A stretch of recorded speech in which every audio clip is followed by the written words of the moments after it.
natay kanyugot sa pagkasing-kasing. Ingon si Joseph maigsunan. O sa experience si Joseph. At ipinalimot sa Diyos sa akin. O gipakalimot sa Diyos ang akong pamilya. Nga nung mga igsunan kisay naghatag sa Ginoo nga nung nalimtad, ipakalimot sa Diyos ang kang Moses ang iyang puloy-anan. O sa may experience niya sa iyang pamilya. Gibaligya siya. O sa experience niya sa Egypt. Gipriso siya nga wala siya sala.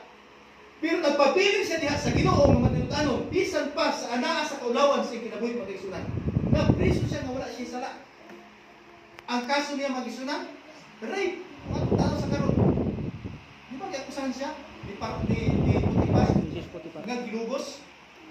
Pero atubangan sa Ginoo, wala na himuha mag-igsunan. Nagpabiling siya.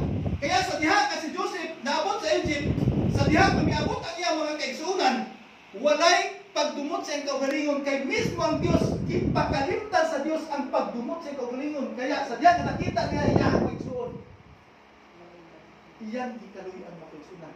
Kaya si Joseph sa diha nga tuwa siya sa Egypt, na adunay kalinaw sa iyang kasing-kasing, nawala na siya pagdumot. Ingon pa din nabasa ko na igsoon sa Successful Family atong libro. Nga kung anaa tayo sa itong kasing-kasing ang pagdumot mga kaigsuonan, samara sa nabilanggo ka sa wala sa riyas nga bakal. Wala ka sa prisuhan maigsuonan, pero nabilanggo ka, naulipon ka, nabilanggo